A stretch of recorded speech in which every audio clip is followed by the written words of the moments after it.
Shalom everyone, and welcome back to another Torah video here in the Pilgrimage channel. My name is Elizabeth Denicio, and I hope that you all have had a wonderful week of learning, of spiritual growth. And today we will be continuing with the study of events that happen in the pilgrimage of Israel towards the Promised Land, and understand how the eternal Father's discipline and instruction for the people of Israel is not only left for them, but is also very relevant in our time. Just as Shaul has told us, or the Apostle Paul has left in 1 Corinthians 10 verse 11, which says, "Now these things happened to them as an example, and it was written down as a warning to us, on whom the ends of the ages have come."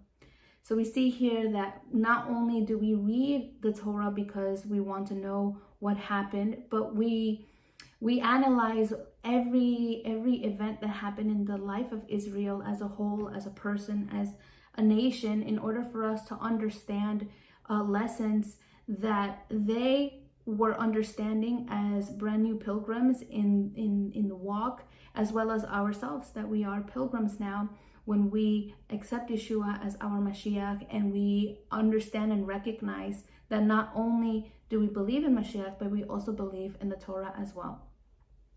So these examples help us to take heed, to listen, and learn from the mistakes of Israel in order for us not to repeat it.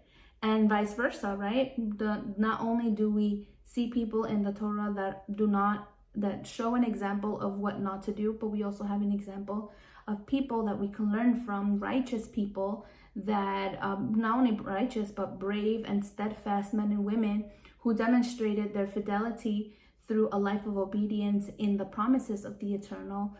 And today we will see an aspect of that.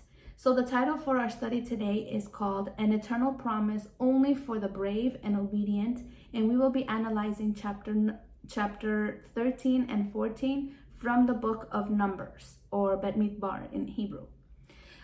Before I start, let us remember a little bit of the context in which time that Israel is found themselves when we're reading these texts. And what we know is that they were in their second year in the wilderness after their liberation from Egypt, between the second and third month of the Hebrew calendar.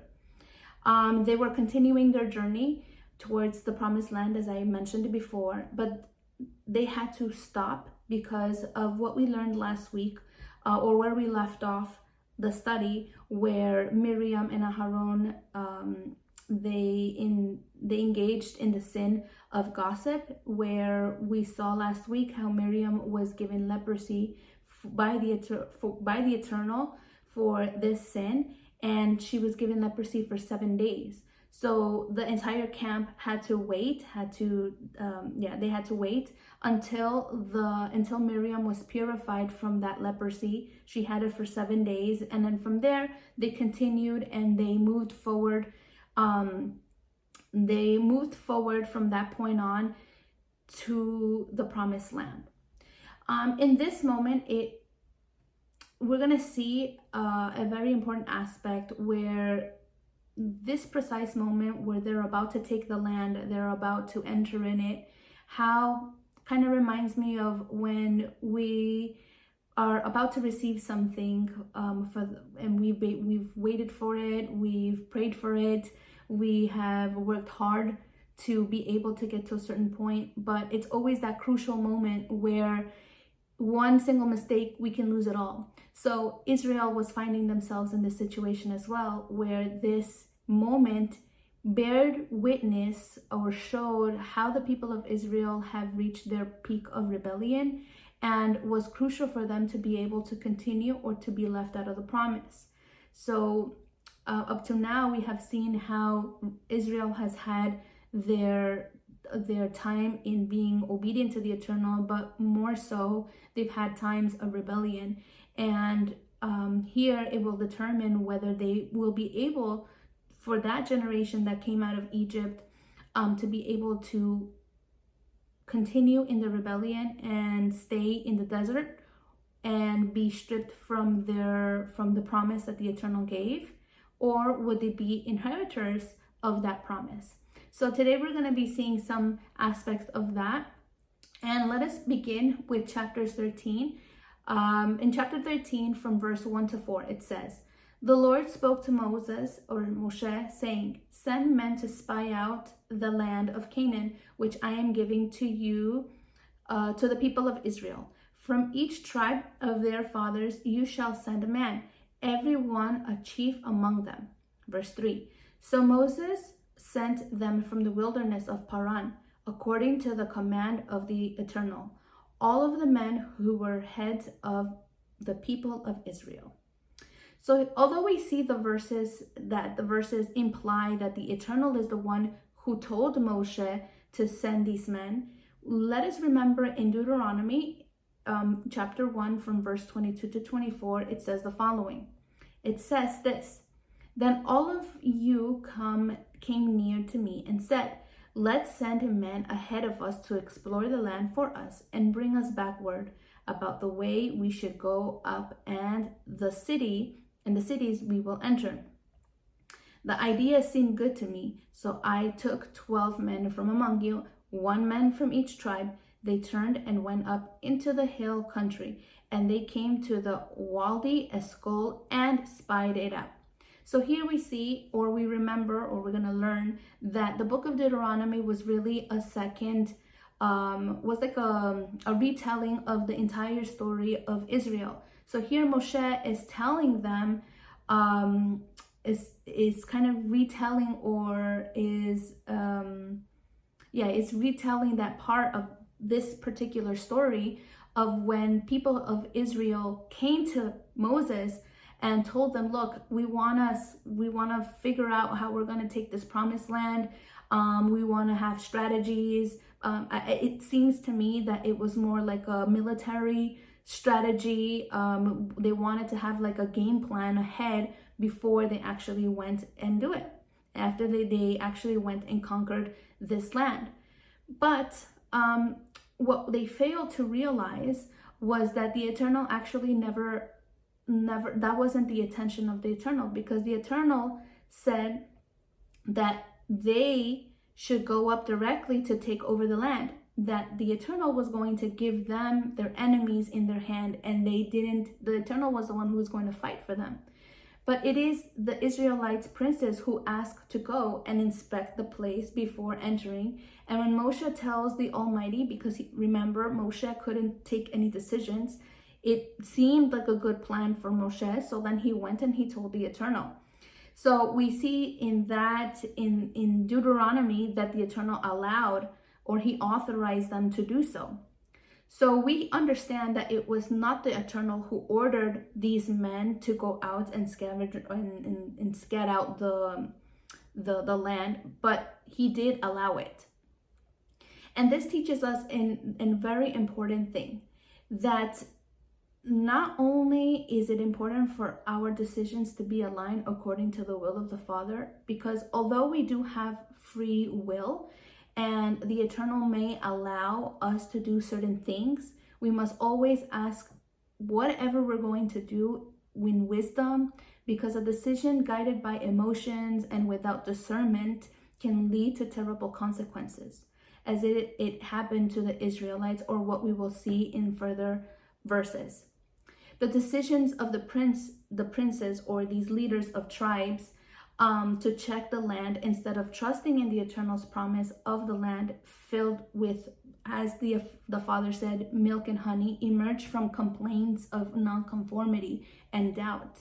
So here we don't see that it was actually something that was, or it gives us a reason why these princes of the tribes wanted for these men to go.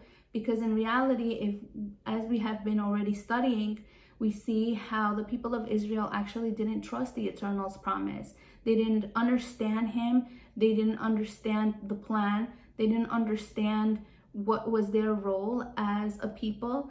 And because of that lack of understanding, they acted on their own impulses. They acted on their own understanding, and that's why it led Israel to many of its consequences that they faced in the desert and even afterwards. And all of this is a figure of how we are as well as human beings, not only as the people of Israel that happened, because these are things that happen within humanity. They were just an example of how humanity really is.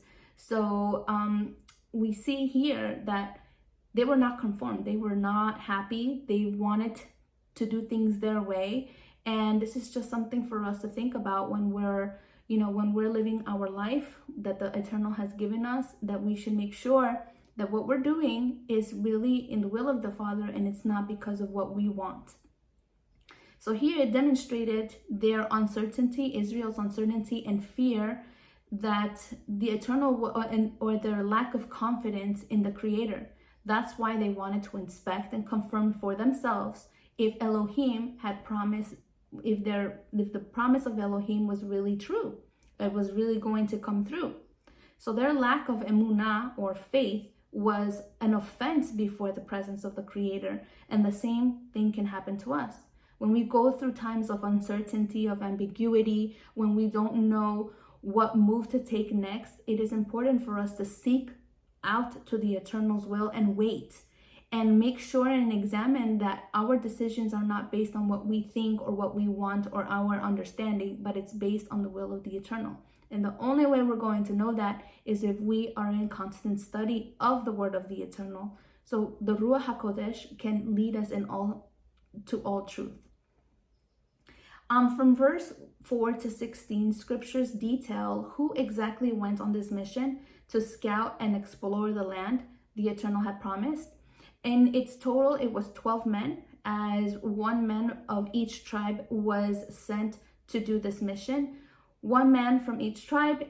So something very interestingly, the names of these men who went out held a meaning that pointed to an attitude of conquest, strength, something that the Eternal wanted to do with them as a symbol of conquest and authority to take over the land. I encourage everyone to take the time to go into the Strong's Concordance and look for themselves every name that details from verse 4 to 16 and see how all of their names, because as we know, Hebrew names have made like clues of how the person or what was the purpose of people, what were they like. So here, all of these names represented, like for example, like Avenger, Fortune, Escaper, Occult, etc. So we have one to attack, Liberator, Keeper of Secrets, etc. So all of these all of their names kind of reflected how they were feeling towards that mission that they had. They were going to go see this land to see how it really was. But we're going to see although they had this perspective when they went out, when they came back from this land that we will see soon, it is interestingly that instead of feeling and being all of what their names represented, being brave, being leaders, being the people who attack, people with that are not scared, they actually become very fearful. They lost all hope and demonstrated to be opposites of what their names truly mean. From verse 17 to 20, I'm going to read. It says, Moshe sent them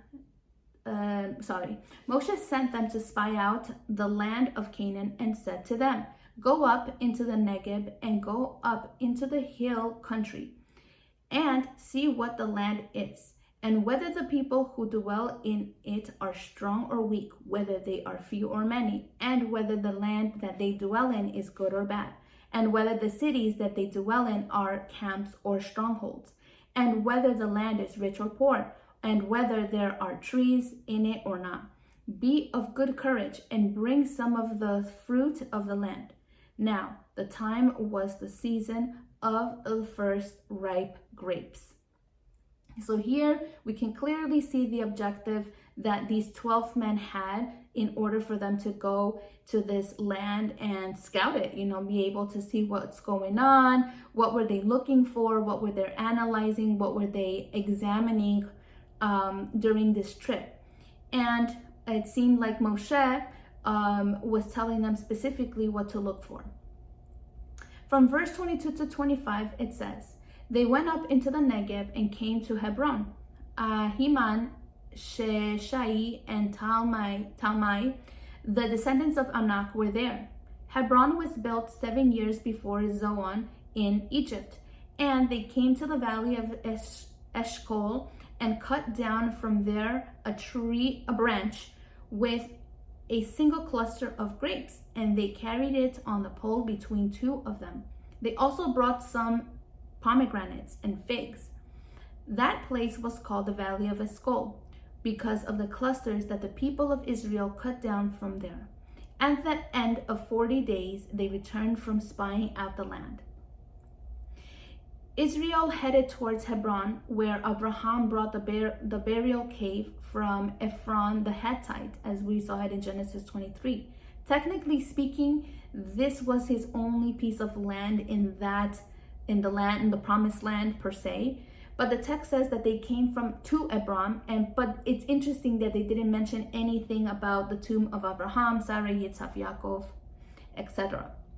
The verses say that the 12 men witnessed the land, the inhabitants of the land, and that they were descendants of Anak, and then not only that they were living in a very ancient city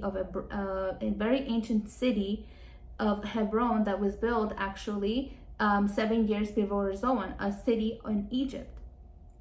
This is the first biblical mention of these people. They were a people of great stature, the Anaks. So we see this reference in Numbers 13, verse 33. And they were thought to be very fierce warriors, as we will see in Deuteronomy 9:2. Anak was one of the 5 races of giants, because we had the Nephilim, the Giburim, the Anakim, the Rephaim, and the Amalekites. All of these groups of people had the tendency of being very tall people, very big people, in which some commentaries say that Goliath actually came from. And according to scriptures and biblical commentaries, these people, the reason why they were so gigantic, they were so big, they were so supernatural, almost not supernatural, but they were abnormal, was as a result of genetic mixtures of fallen beings, fallen angels with human beings. So this is a whole nother study that we definitely need to have, but we did learn a little bit about it in Genesis. But we do remember that the reasons why the people of Israel were about to overcome, they were going to take this land in the first place, was because we remember in Genesis that the Eternal told Abraham that the land of Canaan was going to reach the height of their evil. That the time that Abraham was going to wait for his descendancies to possess the land was precisely that time when the land of Canaan was going to decay so much that they reached a complete perversion, which includes this genetic manipulation, so that finally the Eternal could sentence that land for judgment. And the way that the Eternal judged these Amaleks, or these people that were living in Canaan, was through the people of Israel, because they were about to overtake them. So these people were the main reasons why the Israelites began to feel not only fear and hopelessness, but they truly became afraid because of their height. They allowed themselves to be distracted of what their eyes were looking at. And even though it didn't really matter that the land was visibly fertile due to the size of the fruits that they took with them, they only saw the negative things. And the last verse says that after 40 days, they came back with a report. As we know, the number 40 represents a time of test, a time of examination. So after they finish examining the land, the inhabitants, the products, everything, they went back to give their report. And we will see this from verse 26 to 33. And it says the following. And they told them, we came to the land to which you sent us. It flows with milk and honey, and this is its fruits. However, the people who dwell in the land are strong, and the cities are fortified and very large. And besides, we saw the descendants of Anak there. The Amalekites dwell in the land of the Negev. The Hittites, the Jebusites, and the Amorites dwell in the hill country. And the Canaanites dwell by the sea and along the Jordan. But Caleb quieted the people before Moshe and said, let us go up at once and occupy it, for we are well able to overcome it. Then the men who had gone up with him said, we are not able to go up against the people, for they are stronger than we are. So they brought to the people of Israel a bad report of the land that they had spied out, saying, the land, the which we have gone to spy it out, is a land that devours its inhabitants. And all the people that we saw in it are of great height. And there we saw the Nephilim, the son of Anak, who came from the Nephilim. And we seemed to ourselves like grasshoppers. And so we seemed to them as well. So here we see two perspectives of the report. In one perspective, they say that the people that lived in this land were vicious, they were tall. It was almost impossible to penetrate through the city because it was so fortified. And not only that, not only the security was on point according to some of these men. Not only was it that, but it was also the people who were very tall, and they compared themselves as grasshoppers. So here we see a defeated and scared attitude from which 10 of these men of the 12 that went were giving. And they admitted that the land was fertile, yes, as the Eternal had promised. Yes, it was like milk and honey, but it was followed up by what they thought was a barrier. In their words, they were deterring the others' motivation to take the land, and fear started to set and started to spread among the camp. Their faith was shaken by what they saw was impossible. Up to now, the Eternal never abandoned them. He always kept his promises with them. So they really had no basis on why they should feel so uncertain of the Eternal. But here is where the turning point comes, where people had to consciously decide to trust and obey the Eternal, even when their human eyes, even if what they were hearing is totally the opposite, is totally telling them that it can never happen. So that's why in many places in scriptures, especially for example in Isaiah chapter 55 verse 9, it tells us the following: for my thoughts are not your thoughts, nor are your ways my ways. It is a declaration of Adonai. So here over and over we see in scripture that what we think is good, what we think is safe, what we think is beneficial is really not what the Eternal is thinking.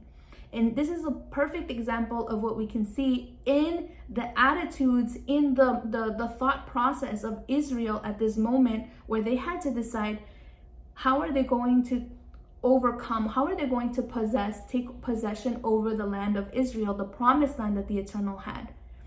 But we see a drastic difference. Not only do we see a very uncertain group, we see people who are scared, people who actually let themselves be carried away from this negative report. They don't give it a chance. They don't analyze what's going on first. They just let their emotions of what they're listening to overtake them, stress them out.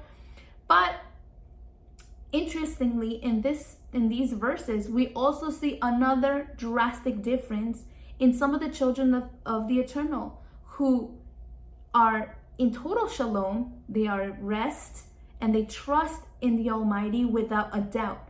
They are ready to take on whatever comes in their way, and they are not led by their emotions nor their own thoughts. Who were these people? Well, Yehoshua. And further along, we know that Caleb was the only ones who remained firm, who remained confident, because they understood that the triumph did not depend on their earthly force or their strength but it depended on what Elohim would do through them. For this reason, they encouraged the rest not to doubt, but to continue and conquer and receive the promise. A land extremely good, fertile, and fruitful. They focused on what the land was like and the positive things, and that they had the eternal with them. So in our life, difficult situations will arise where our faith will be tested, as it was for Israel.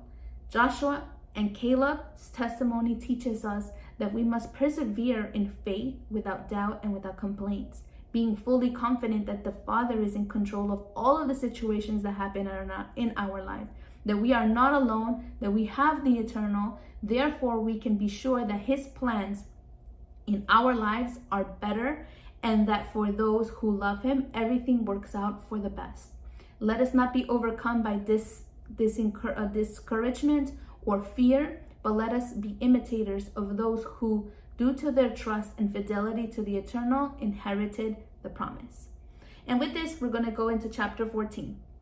And verse 1 to 2 says the following. Then all the congregation raised a loud cry, and the people wept that night. And all the people of Israel grumbled against Moshe and Aaron. The whole congregation said to them, Would that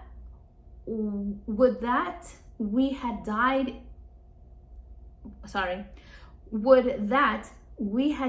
in the land of Egypt, or would that we had died in the wilderness.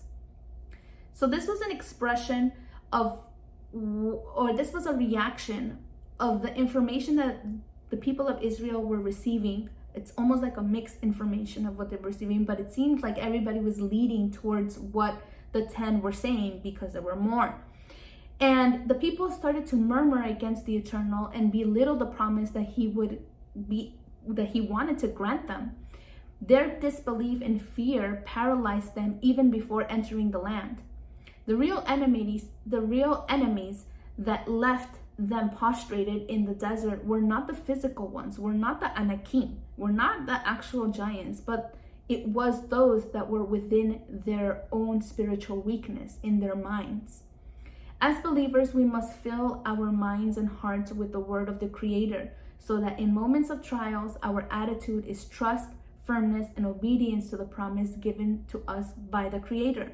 And what was given to us is that new covenant, right, that we received through Yeshua, where in Jeremiah 31:31, the prophet said that when Mashiach was going to come, he was going to write the Father's instructions, the Father's commandments, his decrees, the Torah in our minds and in our hearts, in order for us to live them, in order for us to be reminded of them, in order for us to be like these living stones in the new body who we are as believers in Yeshua. And this is really this is what it all was about. And in these verses, we see that Moshe once again had to intercede for these people, because as we've seen before, they murmured. As before, we've seen how Moshe had to intercede for these people who were acting out on their impulse. They were acting out on their emotions. So we see that Moshe in these verses, from verse or further along, he starts to from verse 32,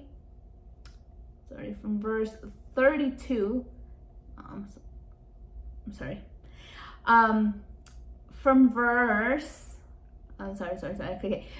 3 all the way to verse 19, we see how Moshe has to intercede, where he has to beg the Eternal not to destroy them, and it's not because they deserved to be pardoned, but it was more so that the name of the Almighty would not be blasphemed among the nations that surrounded them, because if the Eternal would exterminate them, then the name of the Eternal was going to be, people were going to start saying, and they were going to start thinking things that they were not supposed to. And we know that the name of the Eternal is this representation of holiness. And that's why Moshe was saying, Father, please pardon them their iniquities, because of your name, because it was the Eternal's promise that all of these people were going to go into the promised land. So, and Moshe was interested in the Creator being recognized among the nations as Elohim who keeps his promise, who is just, and through the fulfillment of Israel being able to take over the land was going to be that motive of other people, of all the nations, to see and to exalt the Eternal for his goodness. So we see here that Moshe is the shadow of Mashiach as an intercessor. And here it doesn't mean that just because the Eternal promised Israel that they were going to receive the land, it didn't mean necessarily that it was unconditional. On the contrary, we see that when the Eternal promises things to the people of Israel, and including us, there's always a condition. There is always a condition of obedience, of consecration, a life transformed by his word in order for us to receive these promises. So although they were promised the land flowing with milk and honey, but those who did not steadfast in the obedience, they were not firm and constant in the obedience to the Eternal Father, well, they didn't receive that promise, because it is all conditioned. It is all, if you keep my statutes, if you keep my commandments, then you will receive blessing, then your generations will receive blessing, etc. In verse 20 to 23, the Father once again forgave them and did not take their lives, but they did not go unpunished. As Moshe had said in the previous verses, that the Eternal forgives but does not acquit the guilty. This is an important aspect of these verses, because Elohim tells them that they have already tempted with him 10 times. He counted each one, each murmur, each mistake that the people of Israel as a whole had, one by one, which shows that the Almighty cannot be mocked. He knows all of the things, and although his mercy is immense, we cannot, or they could not take advantage of that. They could not abuse of his mercy the same way that we cannot abuse of the mercy that the Eternal shows us through his son Yeshua.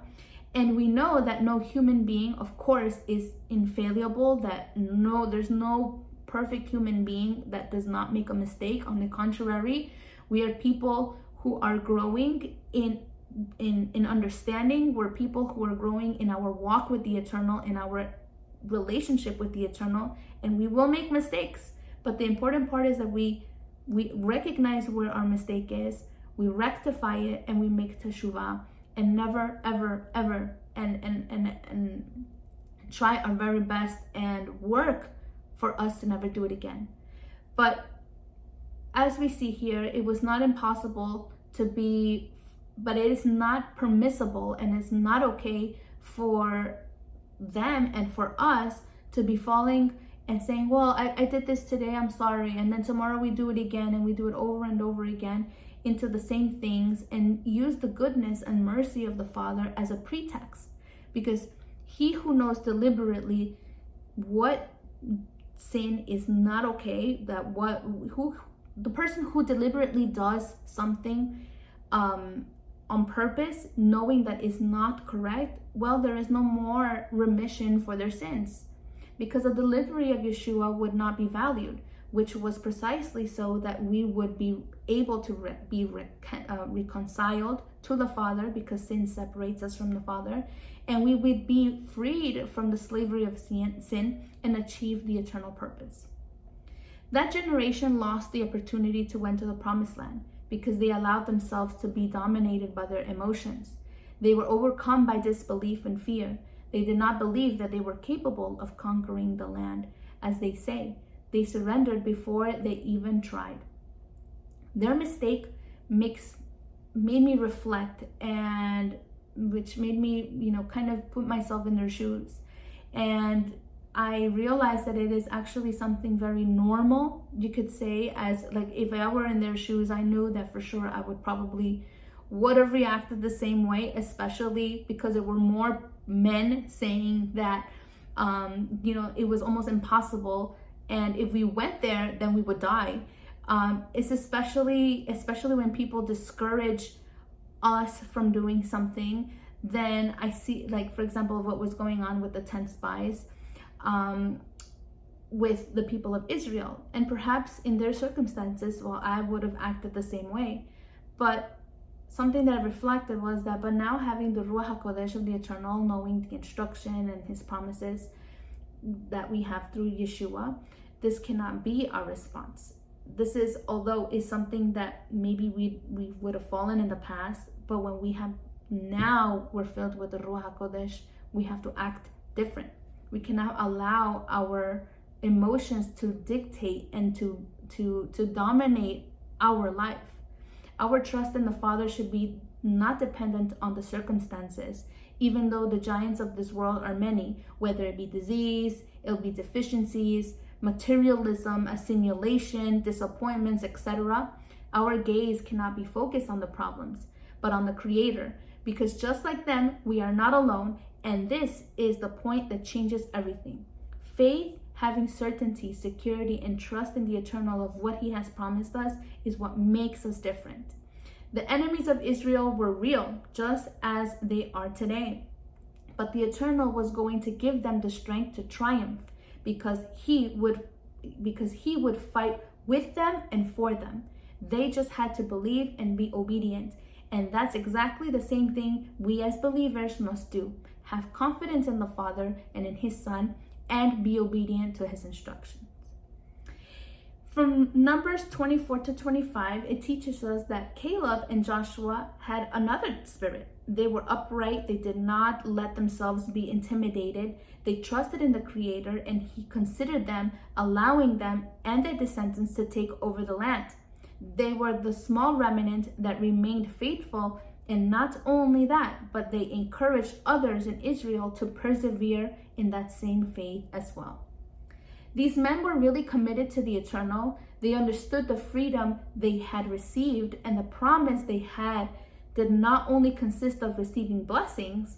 Although the Father promised them victory, they would also have to fight the battle. But they knew that the Almighty was going to help them in achieving the goal that the eternal had told them that they were going to have. Thus, that's why it kind of reminds us, or it teaches us for us today, that we have been liberated through Yeshua, and we have now the heavenly promise. But to achieve it, we have to pilgrimage in this world, go through the afflictions of this world. Mashiach said himself that in the world you will have affliction, but trust, I have come into the world.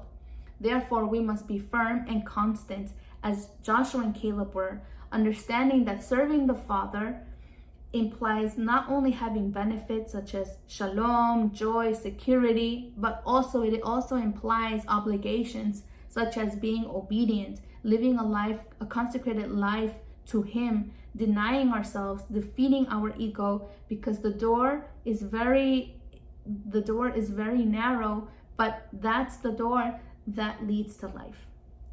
From verse 26 to 34, we see that the complaints and murmurs of Israel angered the Creator to such an extent that it was determined that none of the generations of those 20 years and up would enter, the generations of 20 years and up would enter the land. Just as they preferred to die in the desert, the same thing would happen to them, and they would carry 40 years, which means that they said, well, we rather died here in the desert than, or died in Egypt than die trying. So with their iniquities, they were maybe, So yeah, basically that is how, those people that with their mouth declared and said, well, we rather would have stayed in Egypt and died there because there we had more benefits.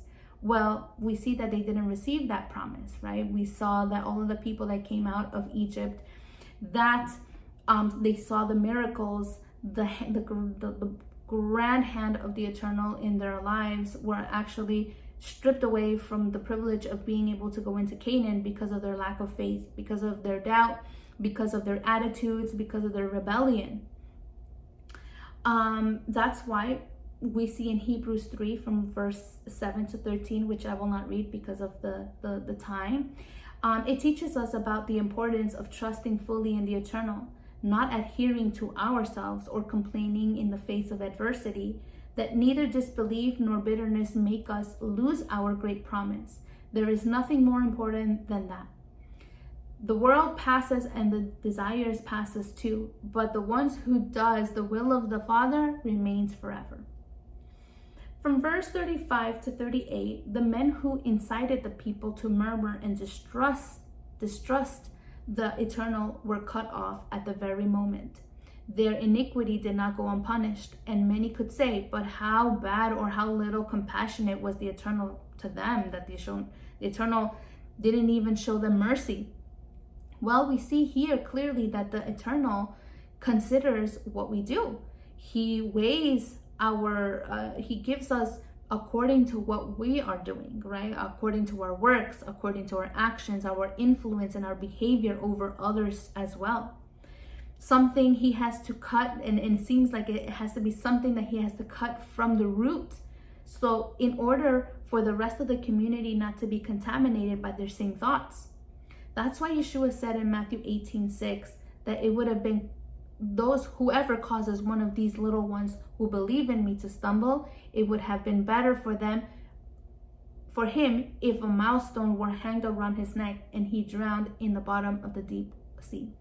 So we see that their influence actually didn't help the people come closer to the Eternal, but it gave them more liberty, or it instigated them to distrust further the Eternal. So we see that that's a great sin, and that's something that we as believers should also be aware of our influence, of what we're doing and how others may perceive that as well.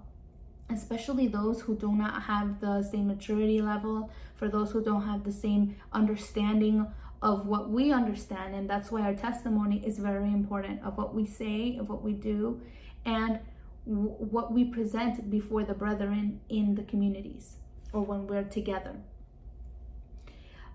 May we always be living stones like Joshua and Caleb, who obeyed, they encouraged, they exhorted, and they inspired others to trust and serve the Creator with their lives.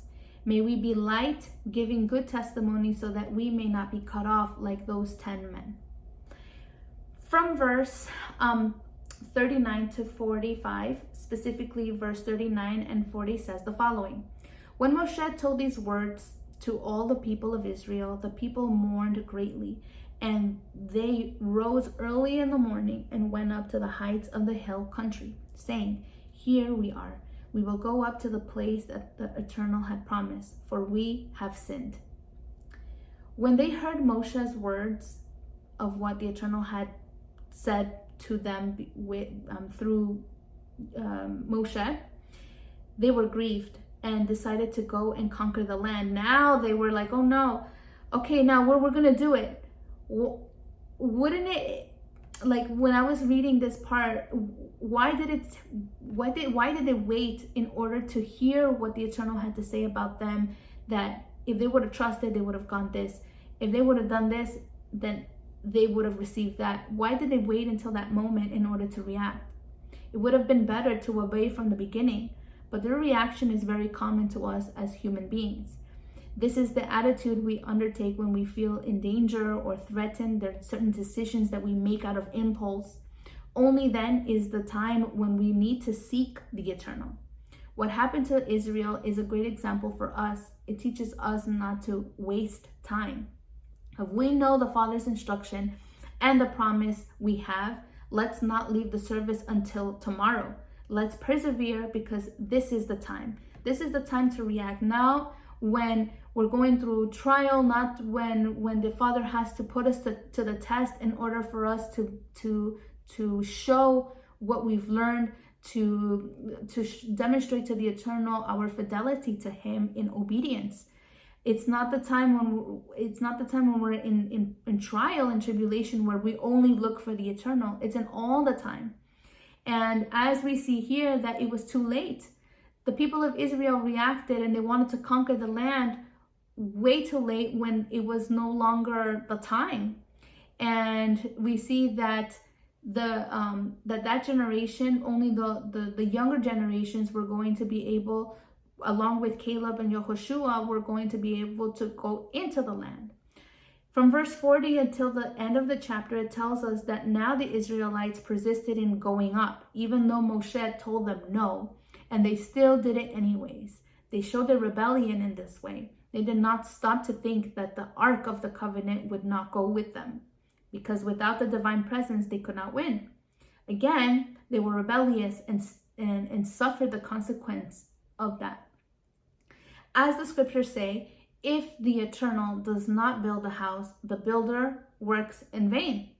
And Moshe was well aware of this, that the conquest was not by their own force, their own strength, but would be by the hand of the Eternal. It was not only a physical fight, but also a spiritual one. Overall, those nations were fallen and determined perverse by the Almighty. Only the Creator could give them victory over their enemies. In conclusion, all this teaches us to comply with what the Eternal commands us when and as He ordered it, and not to try to do things our way. Therefore, let us be obedient and let ourselves be guided by the Ruach of the Eternal, His truth, with humility, since we cannot conquer the promised land by our own strength. Only with the help of the Creator, through His Son, can we receive the celestial promise of eternity. So I hope this study, and thank you, first of all, for your attention, and I hope this study has been edifying the way that it has been for me. Thank you, and if the Eternal gives us more life, I shall see you in another video. Shalom.